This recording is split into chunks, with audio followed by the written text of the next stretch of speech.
আসসালামু আলাইকুম। একজন ছাত্র সকালে আমাকে প্রশ্ন করেছিল যে স্যার আজকে একটা বিষয় আমাকে উত্তর দিবেন, সেটা হচ্ছে যে জীবে প্রেম করে যেই জন সেই জন সে বিচে ঈশ্বর। এইটার ব্যাখ্যা আমি জানতে চাচ্ছি। আসলে এই উক্তিটা করেছেন ভারতের বিখ্যাত যোগী সন্ন্যাসী স্বামী বিবেকানন্দ। তো যে আমাকে প্রশ্নটা করেছিল সে কিছুটা আপনার সেকুলার মাইন্ডের, মানে সে অ্যাকচুয়ালি সব কিছু আপনার একটু যুক্তিসঙ্গত ব্যাখ্যা জানতে চায়। তো এটার ব্যাখ্যা সে আমার কাছ থেকে জানতে চেয়েছিল, এবং এটা কতটুকু প্রপার সেটা আমার কাছ থেকে সে জানতে চেয়েছিল। স্বামী বিবেকানন্দ যে কথাটা বলেছিলেন সেটা হচ্ছে যে মানুষ যদি জীবে প্রেম কেউ যদি করে, তাহলে ওই জীবে প্রেমের মাধ্যমে ঈশ্বরের নৈকট্য সহজে অর্জন করা যায়। তার মানে জীবে প্রেম করে যেই জন সেই জন সে বিচ ঈশ্বর, অর্থাৎ যে জীব প্রেম করে ঈশ্বর বা আল্লাহ যেটাই বলেন তাকে সে বেশি পছন্দ করেন। এটা হচ্ছে বিষয়টা। এটার ব্যাখ্যাটা দেখেন, আপনাদের বুঝতে হবে যে এই সমস্ত সৃষ্টি আল্লাহর।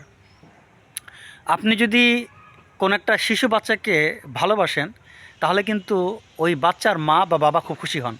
স্বাভাবিক বিষয়টা। তার মা বা বাবাকে ভালোবাসার দরকার নেই, কিন্তু বাচ্চাটাকে ভালোবেসে কোলে নিলেন, তাহলে কিন্তু মা বা বাবা খুব খুশি হন। এটা বাস্তব। তো আল্লাহ পাকের সৃষ্টিটা তার কাছে সমগ্র সৃষ্টি সেম।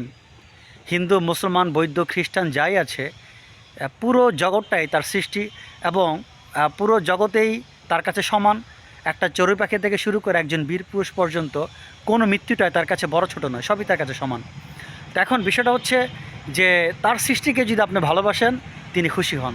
এটা একটা স্বাভাবিক একটা বিষয়। এর জন্য অনেক জ্ঞানী হওয়ার দরকার নেই। মানুষের মধ্যেই কিন্তু আল্লাহ বিরাজমান, এটা কিন্তু আপনারা সবাই জানেন, এটা প্রতিটা ধর্মই স্বীকার করে। তো আপনি যদি কোনো মানুষকে সেবা করেন, কোনো অনাহারীকে খাবার দেন, কোনো রোগীকে দেখতে যান, তাকে তার অভাব দূর করেন, কোনো মানুষকে আপনি সাহায্য করেন, এটা কিন্তু প্রকারান্তে আল্লাহকে সাহায্য করা হচ্ছে। কারণ রোজ কিয়ামত আল্লাহ পাক বলবেন যে আমি আমি অসুস্থ ছিলাম, তোমরা সেবা করনি; আমি অনাহারী ছিলাম, তোমরা আমাকে আহার দাওনি; আমি বস্ত্রহীন ছিলাম, তোমরা আমাকে বস্ত্র দাওনি। এটার মানে বোঝা সেটাই, আপনার যে নেইবার, আপনার যে প্রতিবেশী, সে যে হেল্পলেস, সে যে অসহায়, তার টাকা নেই, সে তার খাবার নেই, আপনি তাকে যদি সাহায্য করেন, সেটা স্রষ্টাকেই সাহায্য করা হচ্ছে, যেহেতু আল্লাহ তাআলা মানুষের হৃদয়ে অবস্থান করেন। সো এখানে কিন্তু একটা জটিল বিষয় আছে। আপনাকে নিয়তটা, তার মানে আপনাকে আপনাকে উদ্দেশ্যটা খুব খুব গভীরভাবে আপনাকে এই করতে হবে, তৈরি করতে হবে। আমি কিন্তু এই বিষয়ে আরেকটা ভিডিওতে আলোচনা করেছি। এই জন্য আমি ভিউয়ারদের বলবো, আমার প্রতিটা ভিডিও দেখলে আপনাদের জন্য সুবিধা হবে। আপনারা খুব ভালো করে ডিটারমাইন্ড হয়ে আপনি মানুষকে সাহায্য করবেন। আজকে আপনি যাকে সাহায্য করছেন, কালকে দেখা যায় সে আপনার বিরুদ্ধে হস্তকে মুট করলো, হাত মুট করলো, তার মানে সে আপনাকে আঘাত করতে পারে। আপনি বললেন যে এই শয়তানকে আমি গতকাল সাহায্য করেছিলাম, তার মানে আপনার নিয়তটাই সঠিক ছিল না। আপনার নিয়ত সঠিক থাকলে আপনি আজকে তাকে শয়তান বলতেন না। তার মানে আপনি আল্লাহকে খুশি করার জন্য নয়, মিস্টার কামাল সাহেবকে খুশি করার জন্যই তাকে সাহায্য করেছিলেন, যেন সে আপনাকে সালাম দেয়। আপনার নিয়তটা ভুল ছিল। কিন্তু মিস্টার কামালকে আমি চিনি না।